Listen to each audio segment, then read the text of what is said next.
So we can already see the depth and breadth of interest and complexity of thinking about epilepsy-related comorbidities from the clinical point of view, from the basic science point of view, and it is complex. So Norberto asked me to present some of the related conceptual aspects of comorbidities, believing that if we can think about a classification system or definitions of comorbidities as a phenomenon, that perhaps some of the current inconsistencies or contradictions may be resolved. So I do not pretend to have solved the classification problem, but we'll ask some questions along the way to help us think about this. Because it may be that we're at the point in time in thinking about comorbidities as the field was some years ago in thinking about how do we classify seizures and then how do we classify epilepsy syndromes. And while none of these classification systems are perfect, they do help to facilitate communication and enable progress to be made. So I'll start by saying, or raising the question, why should we be concerned with comorbidities whatsoever in epilepsy? And to answer this question, I'll repeat the quote that I showed last night. Why should we be concerned with depression and anxiety and suicidality and ADHD and so forth? It's because in caring for patients with epilepsy, we need to be concerned with more than the EEG patterns, the anti-epileptic drug seizure levels. We really need to be concerned with the entire person, and that includes the emotional and psychosocial aspects of their situation, regardless of their age, and also the impact of the family as well. Perhaps when some of us went to medical school or we trained in epilepsy, we were trained to focus exclusively on seizure control. That is the #1 goal in taking care of the patient. And specifically, generalized seizures, whether they're primary or secondary. Okay, you have partial seizures, well, you learn to live with it. And that was really the sort of model, if you will, some time ago, generally speaking, for the care of patients with epilepsy. But we've learned through extensive clinical experience, of course, and research that what impacts the lives of our patients with epilepsy is more than their seizures. In fact, depression and anxiety, for example, have been shown to impact quality of life more so than seizures. And so if we really truly want to help our patients, we need to enable them to live up to their potential, to lead a lifestyle consistent with their capabilities, not only free of seizures and not only free of generalized seizures, but free of all seizures, if possible, also free of medication side effects that interfere with their daily lives, and to be free of comorbidities when possible. And I think one of the outcomes of this meeting will be to help us realize that we not only need now to treat epilepsy, but we need to be in a position to treat these comorbidities. And if we don't have sufficient training or skills in that area, to refer the patient for those therapies. Now, comorbidities in epilepsy have attracted a lot of attention and research, as we know.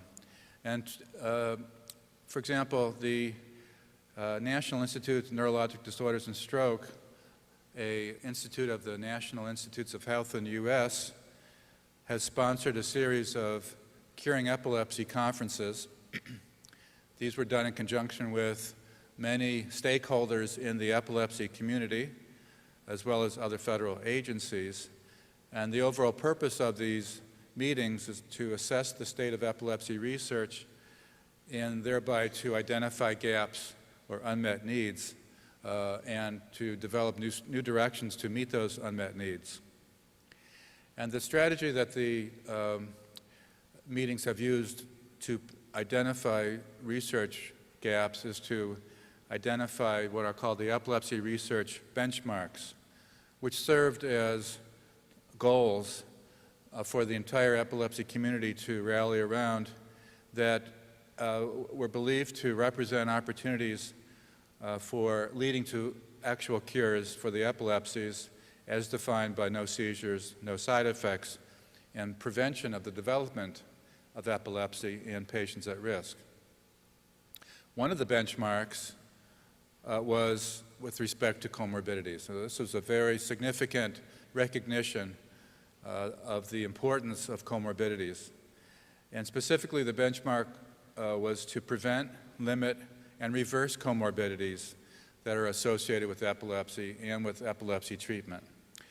And you can see some of the sub-aims of this particular benchmark to evaluate the age specificity of comorbidities, as we heard from Dr. Tara, to identify predictors and underlying pathophysiology, shared biological mechanisms, and then to look at optimal treatments for neuropsychiatric and cognitive comorbidities. And over the years, significant progress has been made and documented. And at the update of the meeting this year, much of the progress was summarized. And for those of you who might be interested in reading the summary of the progress for this benchmark as well as the others, I recommend this PDF for you, which is available on the NINDS website under the 2013 Epilepsies. Another very significant high-level recognition of the problem of comorbidities in epilepsy comes from the Institute of Medicine in the U.S., which is a highly credible, respected group of individuals who are admitted to the Institute of Medicine and who, as a group, issue periodical reports on various topics that carry quite significant impact in directing policy as it relates to the topic that the report concerns. In 2012, the Institute of Medicine released a report called Epilepsy Across the Spectrum. This too is available in full text. And quite significantly, comorbidities featured in the report as well as in the testimony and deliberations leading up to the report. During the discussion phase, the committee reviewed the available epidemiological research relating to comorbidities. They also evaluated the impact that these have, as demonstrated in these research projects, on healthcare and access to care and quality of life. And in so doing, they identified a number of areas for further research and called for improved data on the comorbidities of epilepsy and the impact that these have on the course of epilepsy longitudinally and quality of life. Now let's take a step back, and we've used this word comorbidity already many times in this meeting. What exactly does it mean? If you look up the definition of comorbidity, you find different answers. So here are two definitions you can find in Wikipedia. A comorbidity is a medical condition existing simultaneously but independently with another condition in a patient. And the comment of the author in Wikipedia said this is the older and more correct definition. In other words, that a patient has two conditions just by coincidence. They happen to coexist in that patient by chance. They're independent of each other. And I don't think that's exactly the meaning that we have been using so far and will continue to use throughout the course of this meeting.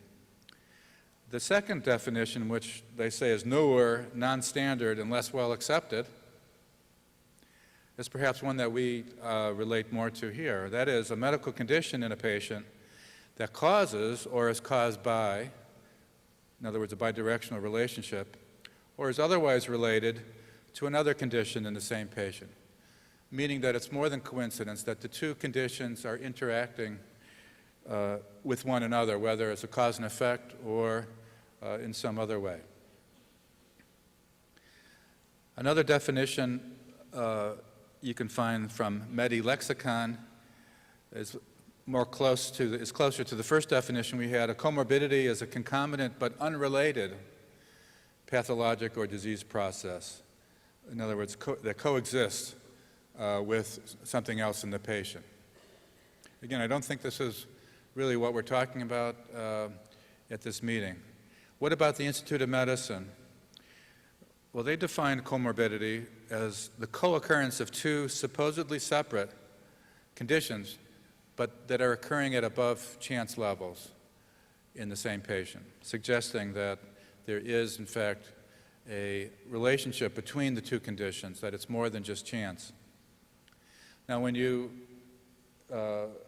evaluate that particular definition, which I would assume is the sort of operating definition for this meeting, what you come to conclude is that many of the risk factors for epilepsy are comorbidities by this definition, because they typically would continue on in that same patient beyond the onset of the epilepsy.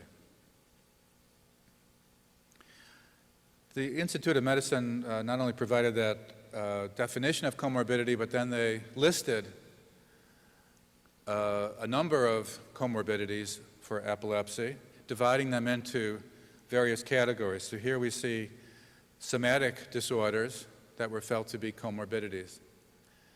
Fractures, for example. Well, why a fracture? Well, if a person has a seizure and falls and fractures a bone, then that's a separate but related condition that would occur more than chance in the epilepsy population because of the increased risk for falling, for example. It doesn't necessarily mean that fractures have the same underlying pathophysiology as epilepsy, but it occurs at a greater than chance frequency. And perhaps that's even further amplified by the effects of seizure medications on bone formation. So here's a list of somatic disorders, and we heard from Dr. Tara about about asthma and diabetes, which have also been shown epidemiologically to be more common in people with epilepsy. Neurological disorders. You look at this list and you see many that are known or that appear on lists of risk factors for epilepsy: stroke, Alzheimer's disease, brain tumors, autism spectrum disorders, cerebral palsy, migraine, and chronic pain and neuropathic pain as well. Then we have the mental health conditions, which we're spending most of our time on here at this meeting. These include mood disorders, depression, anxiety. We've heard about ADHD, psychotic disorders, personality disorders as well. There's a very interesting paper in press right now, a series of patients with diagnosis of antisocial personality disorder who then developed epilepsy, and following a temporal lobectomy, the antisocial personality disorder completely reversed, which is quite interesting. Suicidality and psychogenic non-epileptic seizures. Again, we've heard already about that at this meeting. And then cognitive disorders, including cognitive impairment, intellectual disability, learning disability, and memory dysfunction. So these are the lists and the classification system, if you will, of the Institute of Medicine. But within this classification system, we can imagine different relationships between epilepsy and the comorbidity within the same category. So that suggests an opportunity for rethinking a classification system, which gets us now to talking about some of the complexities of doing this. The question is, why should we go to the effort of devising definitions and a classification system. This is one of the most painful exercises anyone can go through is to sit on a classification committee because it's just not easy. But it is quite important, and we can see how beneficial it has been to our field to have a classification system for seizures and then epileptic syndromes, even knowing that these classification systems are revised periodically, and as Ed mentioned, it's once again under revision. Because it creates a platform for communication. It enables clinicians, scientists, neuropsychologists to talk to one another, to have a common language, to have a common conceptual framework, which is quite important in enhancing the translation of research from the bench to patient care and from patient care back to the bench. Having a classification system of the neuropsychiatric comorbidities would also allow for integration and perhaps subsequent modification of existing classification systems, not only for epilepsy, but also for specific comorbidities. So we have already the DSM and the ICD-10 classification systems for psychiatric disorders, and we need to be sure that a classification system for neuropsychiatric comorbidities makes sense, can be mapped to, and influence future modifications of these psychiatric classifications. Again, if we want to enhance the evaluation of patients, taking advantage of what we learned through the research that we'll be discussing at this meeting and ultimately help our patients. But it's important to recognize, and Andy has made this point over and over again, that having a classification of depression in epilepsy and saying that that's the same as depression in the DSM is not adequate, is not sufficient, because depressive disorders, the presentation of depressive disorders in patients with epilepsy is different than that in primary psychiatric disorders. If we arrive at a classification system, this will help to facilitate the existing models, whether they're in the lab or in clinical research, to search for the underlying shared biology between epilepsy and these specific comorbidities. And I believe, too, a classification system for clinicians will improve our ability to offer a prognosis to patients for development of comorbidities or for the likelihood of seizures coming under control with pharmaco or surgical therapy. Because at the moment, as we've heard, it's not a uniform understanding of the impact of treating one condition on the course of the other. We also need a classification system that can accommodate not just two conditions, epilepsy and one other, but multiple comorbidities, because in the clinic we see this all the time. We see, for example, a patient who has epilepsy but also has obstructive sleep apnea, depression, and chronic pain. And this further multiplies the complexity, but we need to recognize this happens in our patients, and so our classification system needs to allow for simultaneous consideration of two or more comorbidities of epilepsy. And of course, ultimately, the hope for any classification system is that it's focused on developing effective treatments, and that it should predict, if possible, the benefit of a particular therapeutic strategy, as well as preventing the onset of epilepsy in a patient with a comorbidity or the development of the comorbidity in a patient with epilepsy.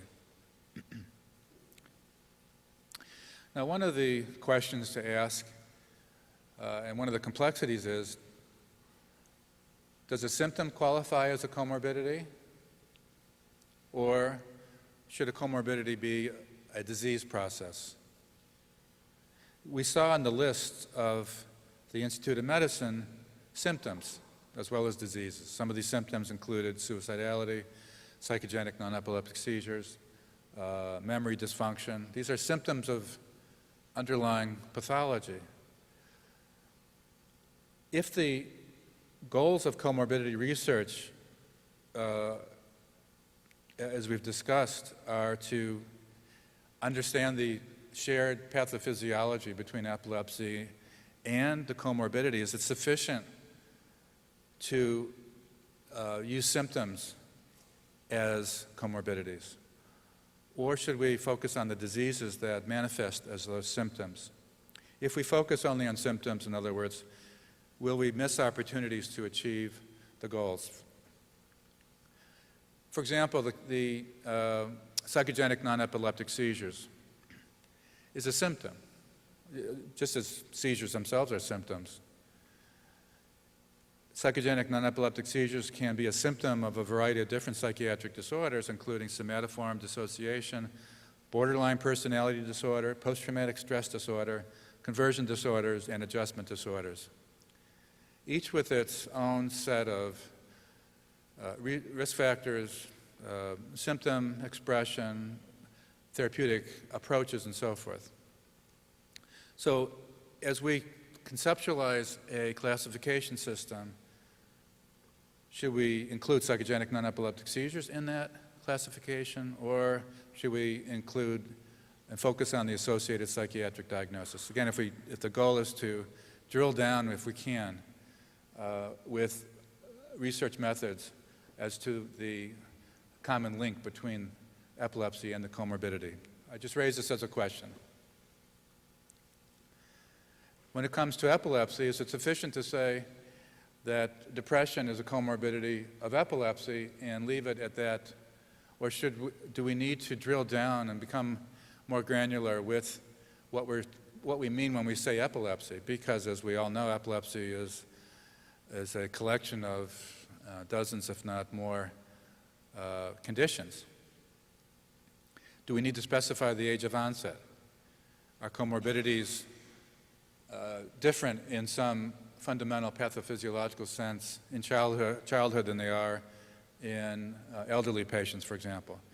What about the duration of epilepsy, the specific epilepsy syndrome, seizure types, the location of the seizure onset in focal epilepsy, the frequency and spread of interictal epileptiform discharges, and the treatments themselves?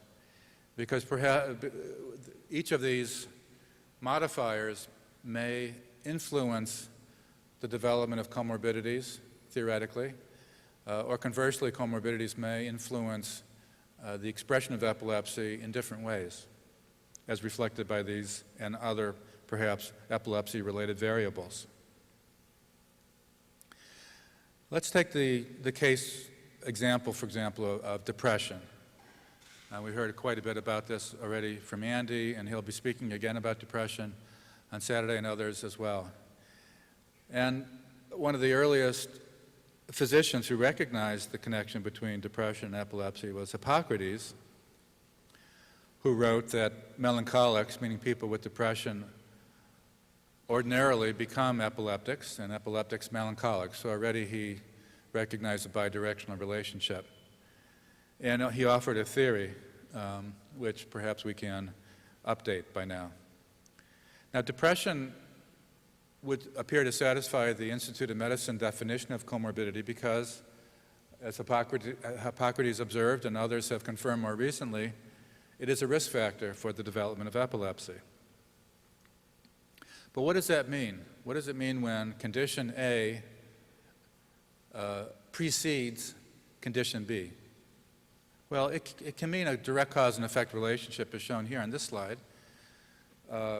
Time would be from top to bottom, depression preceding epilepsy.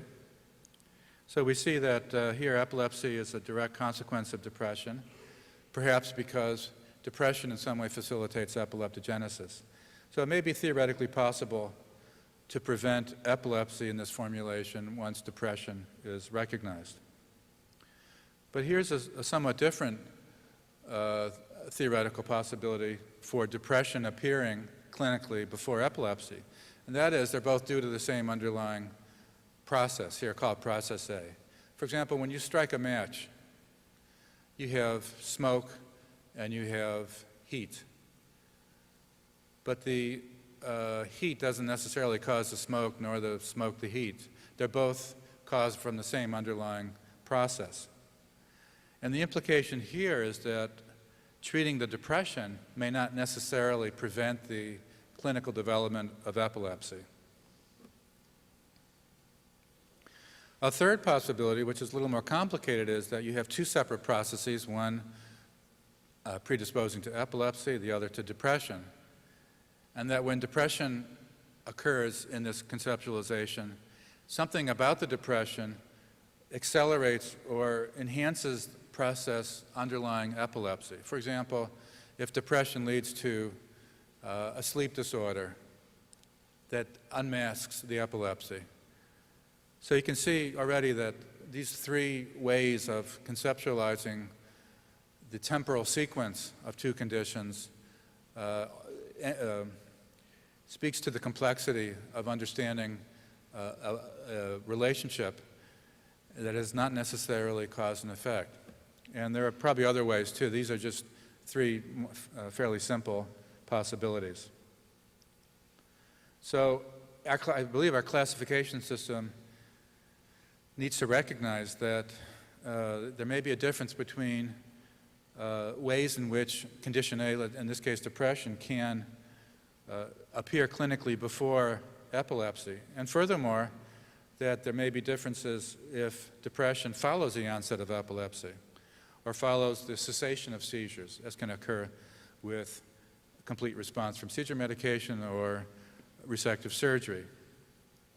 So we should consider whether the classification system for comorbidities needs to recognize the temporal sequence and the clinical settings in which the conditions became clinically manifest.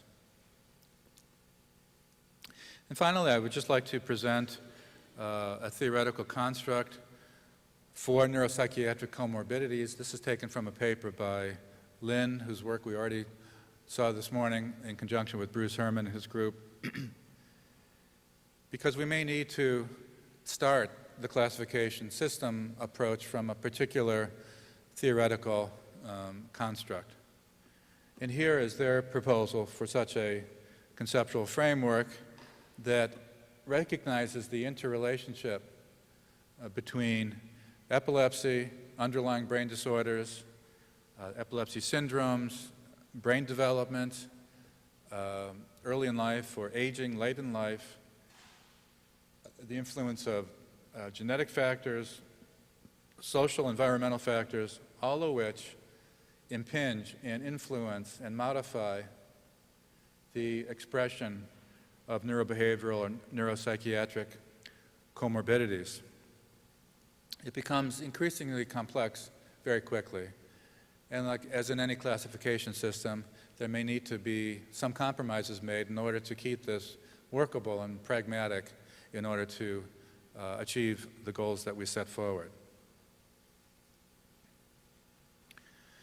So how do we move forward? Well, I think, what we recognize particularly from this meeting is that there is a need for a uniform definition for a classification scheme that helps us to communicate, that helps to resolve differences or apparent conflicts or contradictions, that can inform the way epidemiological research is conducted, that bridges the neurological and psychiatric communities to help them talk to one another, that importantly, particularly for purposes of prevention and treatment, that uncovers underlying shared mechanisms, enabling advances to be made in the laboratories and through translational research that ultimately lead to new treatment strategies so that the human impact of these comorbidities on the patient with epilepsy over time is minimized, and so that their quality of life and quantity of life is enhanced. Coming back to the quote from Lennox, in this way I think we will augment our concern about the turbulent brain with a more comprehensive, holistic, if you will, approach to patient care. And if we are successful in this, if the classification system as a tool, as a means to an end, helps us achieve the goals, we will be in a much better position one day to enable patients with epilepsy to lead a lifestyle consistent with their abilities to maximize their quality of life, to be free not only of seizures and medication side effects, but the epilepsy-related comorbidities as well. Thank you.